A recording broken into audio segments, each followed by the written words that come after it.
Shri Sachchidananda Sadhguru Sainath Maharaj key జై. ఓం శ్రీ సాయినాథాయ నమః. శ్రీ సాయి సచ్చరిత్రము 15వ అధ్యాయము. నారదీయ కీర్తన పద్ధతి. చోల్కర్ చక్కెర లేని టీ 2 బల్లులు. 6వ అధ్యాయములో షిరిడీలో జరుగు శ్రీరామనవమి ఉత్సవము ఎట్లు ప్రారంభమయ్యెను. ఆ సమయములో హరిదాసుని తెచ్చుటకు ఎంత కష్టముగా ఉండెడిది. తుదకు ఆ పనిని దాసగను మహారాజు నిర్వహించినట్లు బాబా శాశ్వతముగా నియమించుట, దానిని ఇప్పటి వరకు దాసగను జయప్రదముగా నడుపుట అనునవి చదువరులు జ్ఞాపకముంచుకునియే ఉందురు. ఈ అధ్యాయములో దాసగను హరికథలను ఎట్లు చెప్పువారో వర్ణింతును. భారతీయ కీర్తన పద్ధతి. సాధారణంగా మహారాష్ట్ర దేశములో హరిదాసులు హరికథ చెప్పునప్పుడు ఆడంబరమైన నిండు అంగరకాలు వేసుకొందురు. తలపైన పాగా కాని, పేట ఒక విధమైన ఎర్రని మహారాష్ట్రపు టోపీ కాని, పొడవైన కోటు, లోపల చొక్కా, పైన ఉత్తరీయము, మామూలుగా ధరించెడి దోవతిని కట్టుకొనెదరు. ఈ ప్రకారముగా దుస్తులు ధరించి షిరిడీలో హరికథ చెప్పుటకై దాసగను తయారయ్యెను. బాబా సెలవు పొందుటకై మసీదుకు పోయెను. బాబా అతనితో, ఏమోయ్ పెండ్లి కొడుకా, ఇంత చక్కగా ముస్తాబై ఎక్కడికి పోవుచున్నావు అనెను. హరికథ చెప్పుటకు పోవుచున్నానని దాసగను జవాబిచ్చెను. అప్పుడు బాబా ఇట్లనెను, దానికి ఈ దుస్తులన్నీ ఎందుకు? కోటు, కండువా, టోపీ మొదలగునవి ముందర వెంటనే తీసి పారవేయుము. శరీరముపై ఈ అలంకారాలన్నీ ఎందుకు? వెంటనే దాసగను వాటినన్నింటినీ తీసి బాబా పాదముల వద్ద నుంచెను. అప్పటి నుంచి హరికథ చెప్పునప్పుడు వానిని దాసగను ఎన్నడూ ధరించలేదు. నడుము మొదలు తల వరకు ఏమియూ వేసుకొనుడివాడు కాదు. చేతిలో చిరుతలు, మెడలో పూలమాల మాత్రమే ధరించెడివాడు. ఇది మహారాష్ట్ర దేశములో తక్కిన హరిదాసులు అవలంబించు పద్ధతికి వ్యతిరేకము. నారద మహర్షియే హరికథలు ప్రారంభించినవారు. వారు తలపైని, శరీరము పైన ఏమియూ తొడిగేవారు కారు. చేతియందు వీణను ధరించి ఒక చోటు నుంచి ఇంకొక చోటుకి హరినామ సంకీర్తన చేయుచూ పోవువారు. చోల్కర్ చక్కెర లేని తేనీరు. పూనా, అహ్మద్నగర్ జిల్లాలలో బాబాను గూర్చి అందరికీ తెలియను. కానీ నానాసాహెబ్ చందోర్కర్ ఉపన్యాసముల వల్లను, దాసగను హరికథల వల్లను బాబా పేరు కొంకణ దేశమంతయు ప్రాకెను. నిజముగా దాసగను తన చక్కని హరికథల వల్ల బాబాను అనేకులకు పరిచయమనర్చెను. హరికథలు వినుటకు వచ్చిన వారికి అనేక రుచులుండును. కొందరు హరిదాసు గారి పాండిత్యమునకు సంతసించెదరు. కొందరికి వారి నటన, కొందరికి వారి పాటలు, కొందరికి హాస్యము, చమత్కారము, సంతసం కలుగచేయును. కథాపూర్వమున దాసుగారు సంభాషించు వేదాంత విషయములు వినుటకు కొందరు, అసలు కథను వినుటకు కొందరు వచ్చెదరు. వచ్చిన వారిలో చాలా కొద్ది మందికి మాత్రమే భగవంతుని యందు కాని, యోగుల యందు కాని ప్రేమ విశ్వాసములు కలుగును. కాని దాసగను యొక్క హరికథలు వినువారల మనస్సులపై కలుగు ప్రభావము అతి సమ్మోహనకరముగా ఉండెను. ఇచ్చట ఒక ఉదాహరణము ఇచ్చెదను. టానాలో ఉన్న కౌపినీశ్వరాలయంలో ఒకనాడు దాసగను మహారాజు హరికథ చెప్పుచూ సాయి మహిమను పాడుచుండెను. కథను వినుటకు వచ్చిన వారిలో చోల్కర్ అన్నతడు ఉండెను. అతడు పేదవాడు. టానా సివిల్ కోర్టులో గుమస్తాగా పనిచేయుచుండెను. అతడు దాసగను కీర్తన అతి శ్రద్ధగా వినెను. వాని మనస్సు కరిగెను. వెంటనే అక్కడికక్కడే మనస్సునందు బాబాను ధ్యానించి ఇట్లు మ్రొక్కుకొనెను. బాబా, నేను పేదవాడను. నా కుటుంబమునే నేను పోషించుకొనలేకున్నాను. మీ అనుగ్రహము చేత సర్కారు వారి పరీక్షలో ఉత్తీర్ణుడై స్థిరమైన ఉద్యోగము లభించినచో నేను షిరిడీకి వచ్చెదను. నీ పాదములకు సాష్టాంగ నమస్కారము చేసెదను.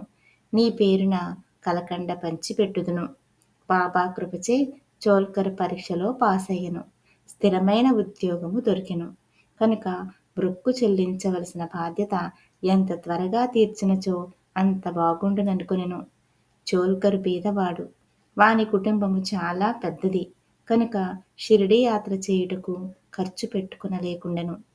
ఎవరైనా పర్వత శిఖరమునైనా దాటవచ్చును కాని బీదవాడు తన ఇంటి గడపనే దాటలేడని కదా లోకోక్తి.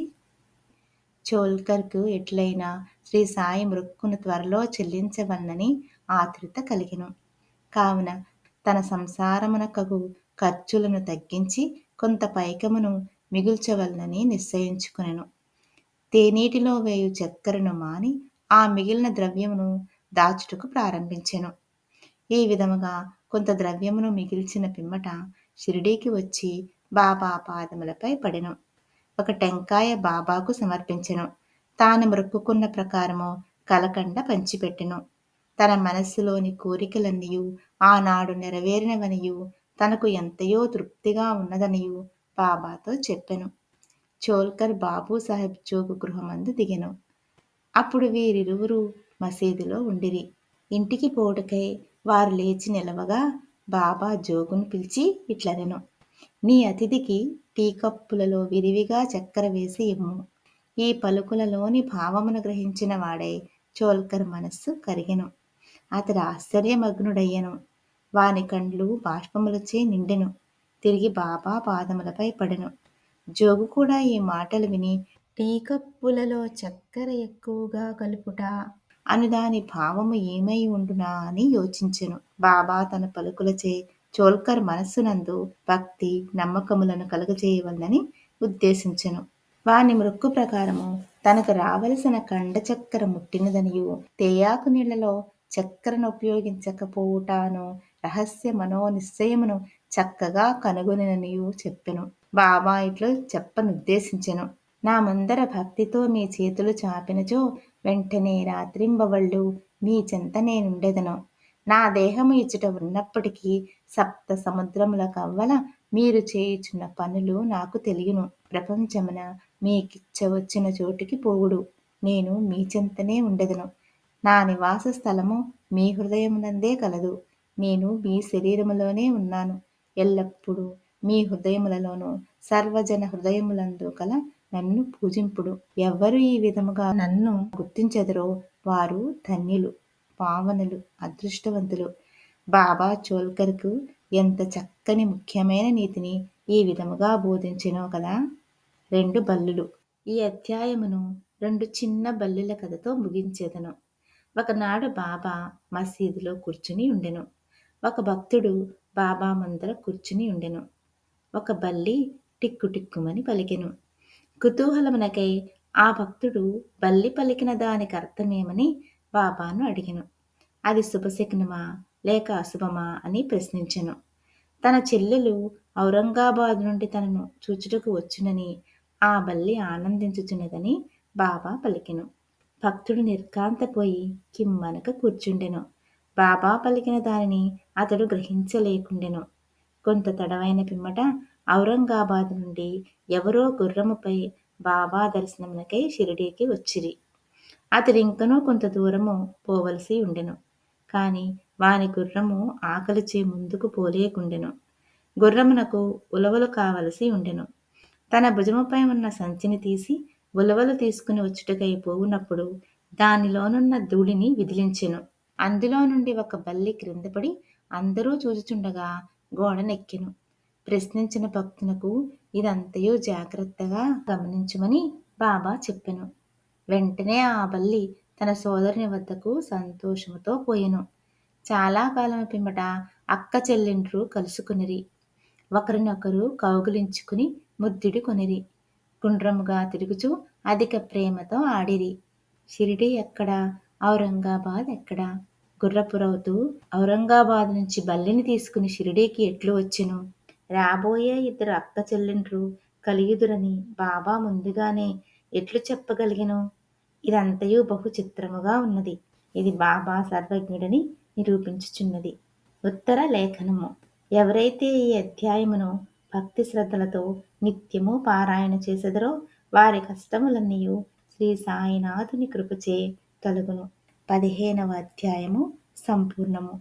సద్గురు శ్రీ సాయినాథార్పణమస్తు. శుభం భవతు. శ్రీ సచ్చిదానంద సద్గురు సాయినాథ మహారాజ్ కీ జై.